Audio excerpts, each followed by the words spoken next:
不会得逞。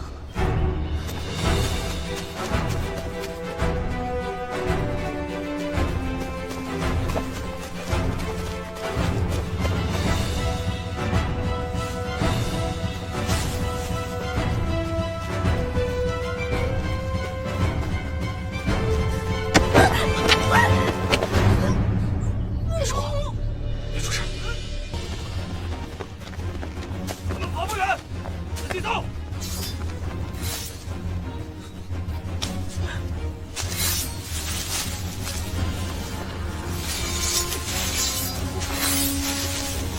走，走，有没有？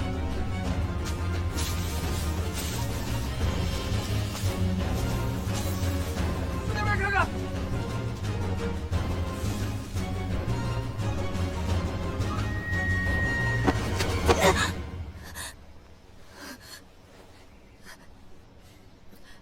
你是谁？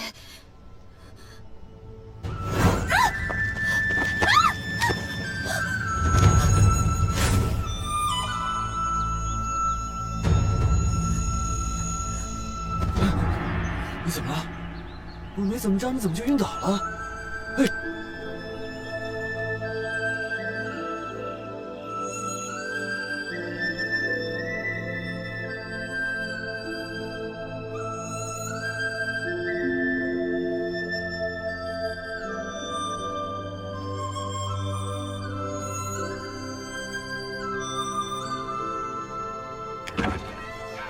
少爷，少爷，少爷，你没事吧？你有没有受伤啊？啊？哎，好，行，我没事，我没事。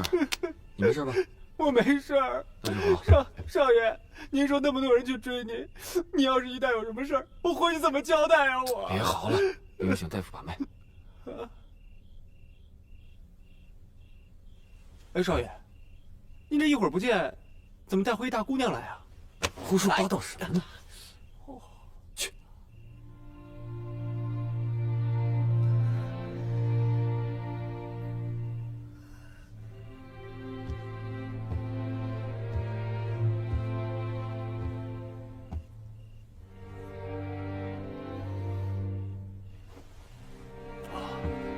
这位姑娘是中毒，这毒药是一点点加入的，让她身上的伤口溃烂，难以复合，时间久了，便会毒发攻心啊！可有办法医治？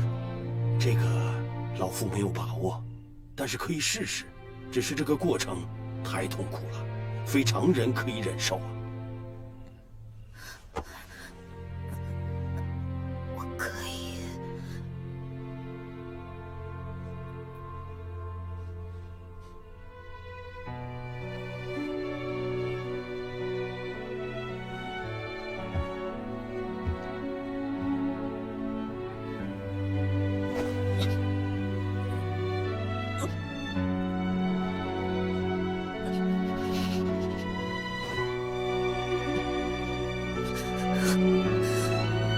姑娘，这是第二针啊！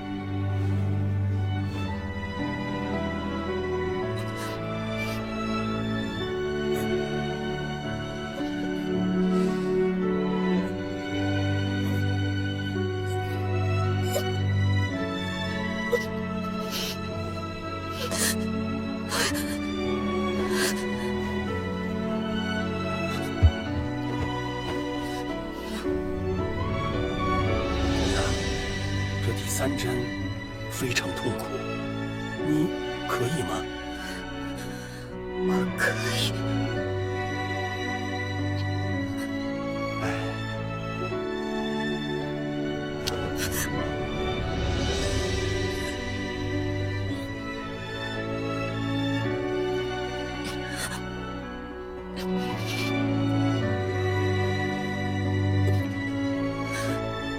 没事了，没事了。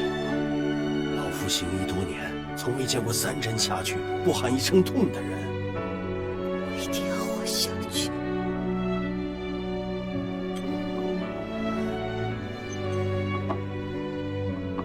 少爷，他已经睡着了，您可以放开他了。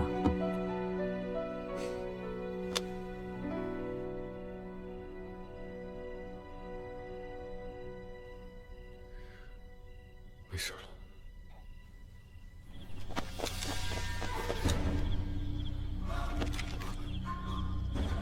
少爷，我们真的要去吗？法师在平城的势力非同小可，万一我们被抓住了，只怕连尚书大人都救不了少爷。闭嘴！这是未央唯一的机会，我必须得这么做。走。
殿下，您在练功呢？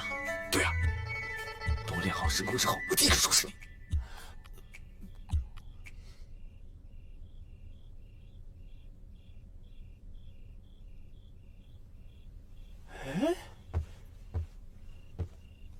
哎，殿下，嘘，这不是在大火中救的那个姑娘吗？这姑娘真幸运哎，每次在危难的时候都有您的陪伴。2次遇见你，2次你都在生死之境，你到底是什么人呢？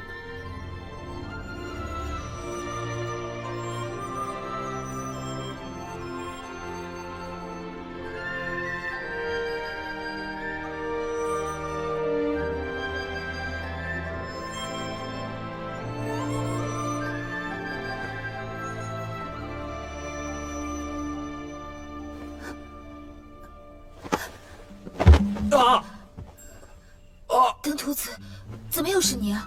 哎，到底谁是受害者啊？你要搞清楚是我救了你，有你这么对待自己救命恩人的吗？是你救了我，要不然呢？你看这房间里头，除了我之外还有谁啊？那我也救过你，我们算是扯平了。我救了你2次，而你只救了我1次。我问问你，这怎么扯平？2次？什么2次啊？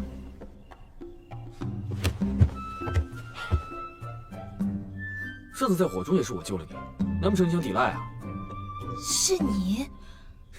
我说你这个人翻脸比翻书还快啊！我是太惊讶了。在下被人追杀，一时情急，唐突了姑娘，我向姑娘赔不是。对了，那些刺客，是我错怪了你。我早知道你不会是那种人。我当然不是了。我觉得我呀是上辈子欠了你的，所以这辈子，只要你遇到危险的时候，我就会出现。不是，你是上天派来搭救我的神君。神君？不是，我只是凑巧路过。喂，干嘛？公子2次救命之恩，小女无以为报。哎呀，你都说是救命之恩了，怎么能是这1败2败就能结了呢？那公子要小女做什么？我还没想好，要不这样，我给他记下来，等到什么时候我想到了呢，我再告诉你。小女子定会报答公子的。啊，小女李未央，敢问公子尊姓大名？我叫拓跋俊。未央姑娘，你现在身子弱，不适宜说太多的话，早点休息吧。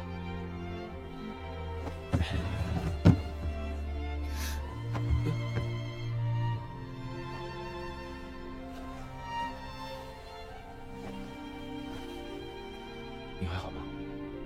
我没事。我出去一下，等我。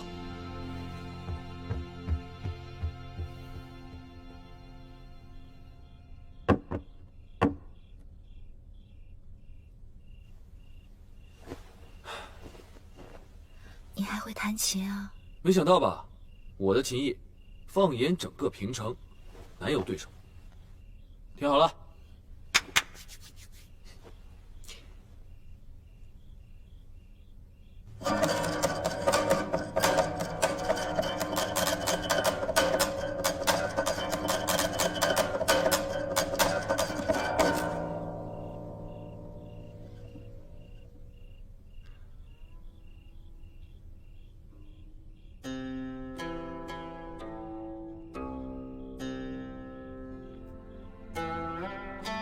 我听说琴声能抚平情绪，或许能帮到你。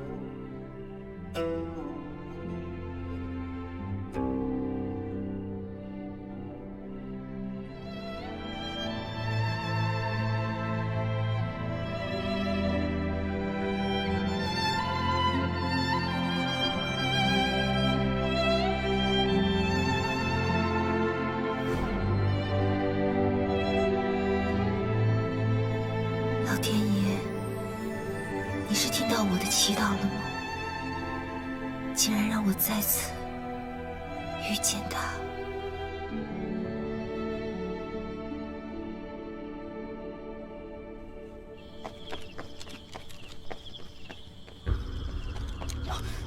少爷，怎么样？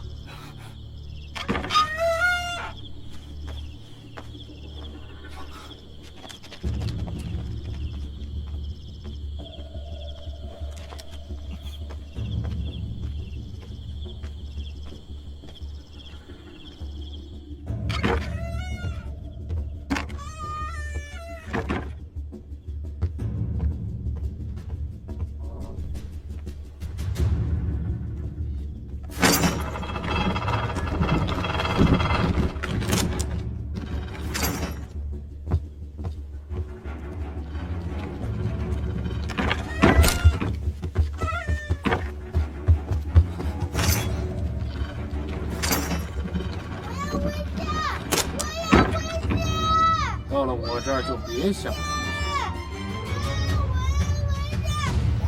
什么人？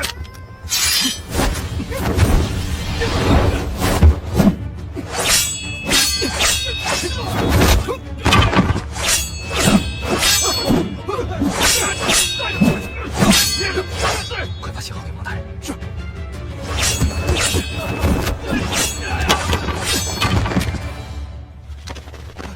站住！站住！站住！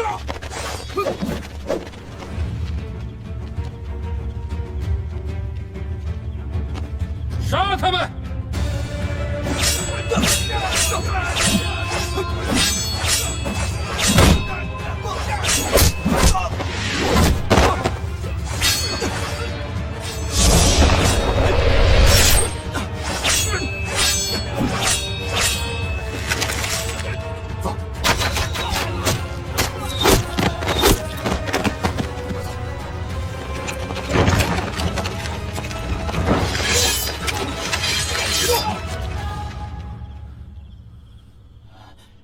大人，我们好不容易才见到少主，为何不带他离开？稍安勿躁，现在时机未到。我们的任务是保护好少主，否则谁也别想活着归柔然见可汗，明白吗？是。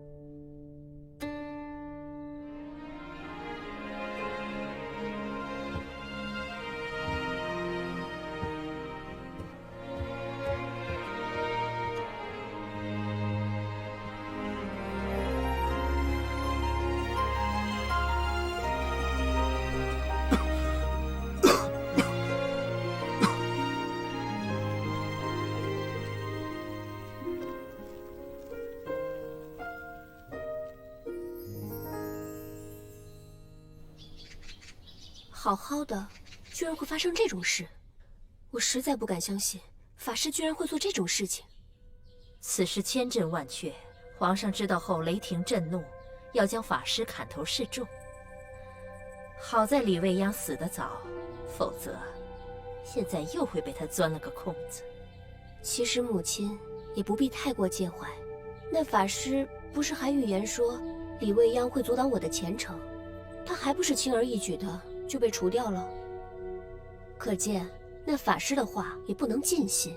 法师虽然德行有亏，但在占卜之事上，他的确继承了先师高深莫测观星占卜之术，且天命之事玄妙难测，岂能儿戏？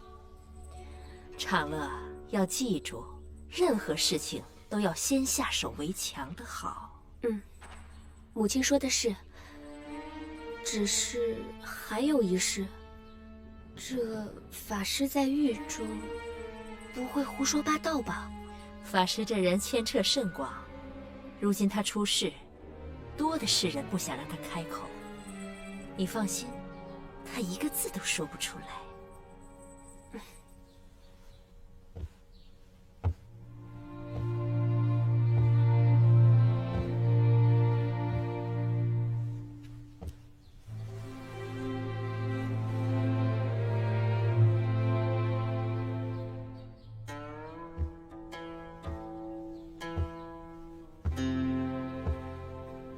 怎么，想学那首曲子吗？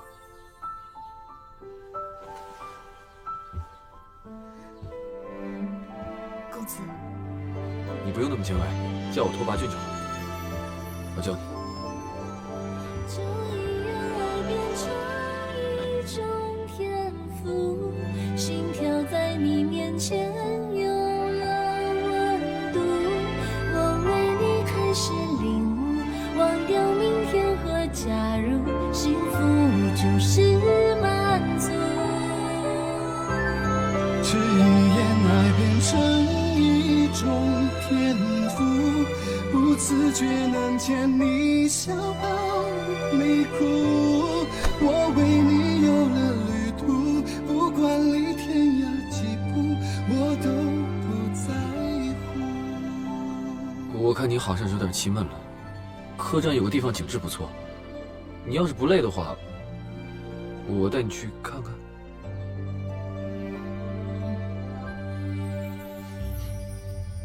一颗心被你俘。再不说了，等你精神好一些，要多出来走走，不能老在床上躺着。我自己走好了。真没想到客栈还有这么美的地方。我也是无意间发现的，我猜你一定会喜欢。哇，这些都是我最喜欢的花了。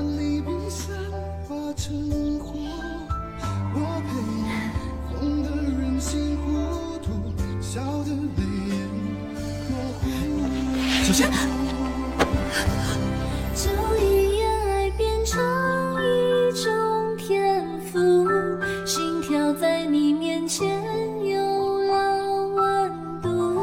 我为你开始领悟，忘掉明天和假如，幸福就是满足。这一眼爱变成一种天赋，不自觉能牵你笑抱你哭。我为你有了旅途，不管离天涯几步，我都不在乎。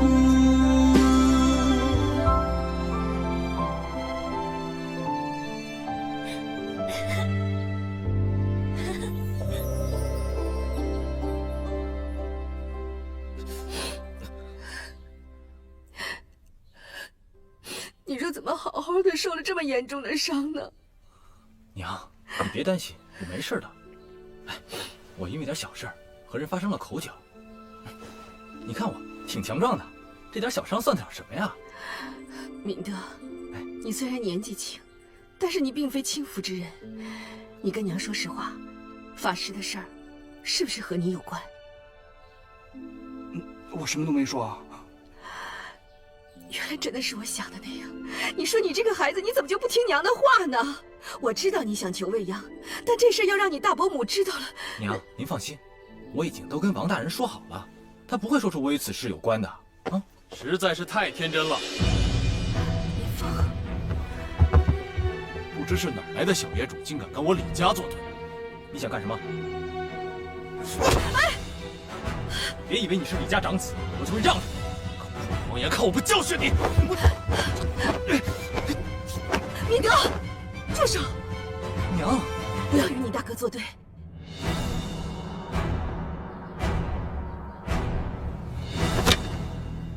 李敏峰，人的忍耐是有限度的，别以为我真的就怕了你。敏峰，敏峰，敏德到底哪儿得罪你了，让你如此大动肝火？得罪我是小事，我看这次这个小畜生是把整个平城的贵族全都给得罪了。你敢说法师的事与你无关？你就那么相信那个王大人？对，就是我做的。你想怎么样？敏德，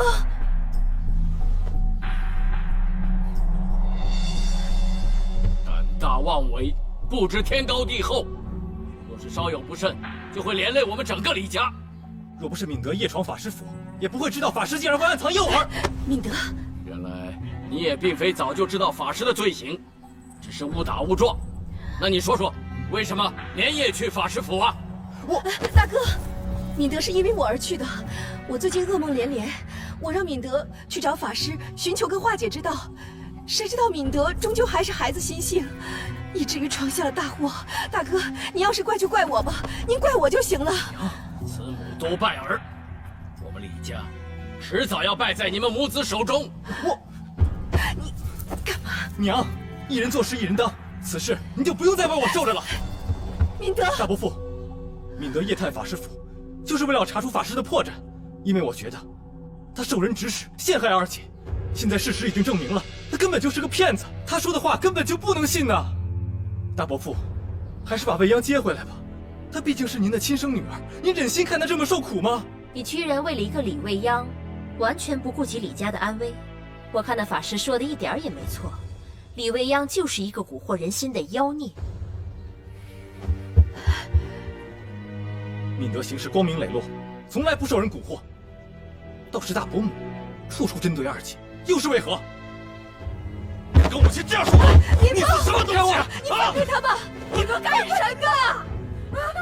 老夫人，你们这是要干什么啊？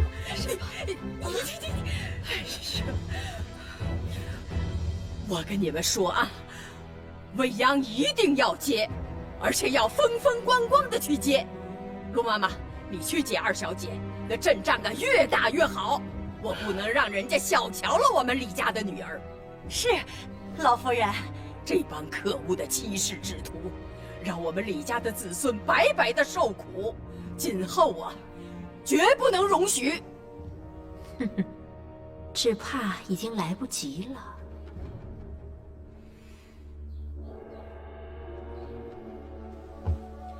我说这法师怎么会在这个节骨眼出事？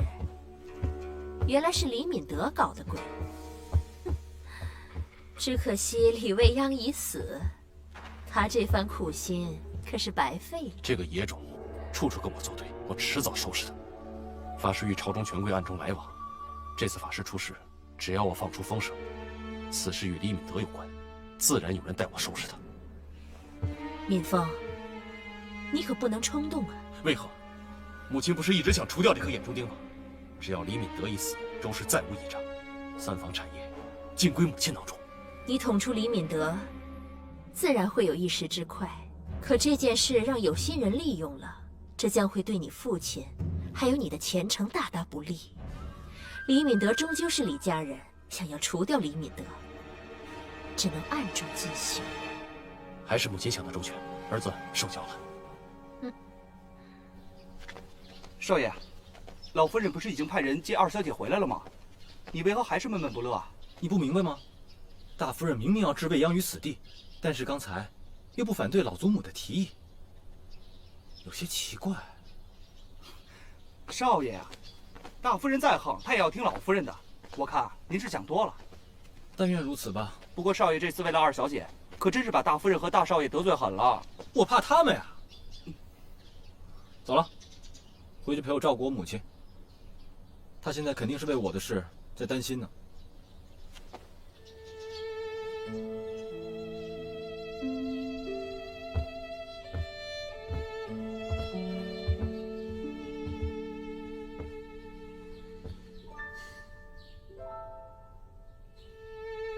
殿下，他刚喝过药，要有安眠之秀。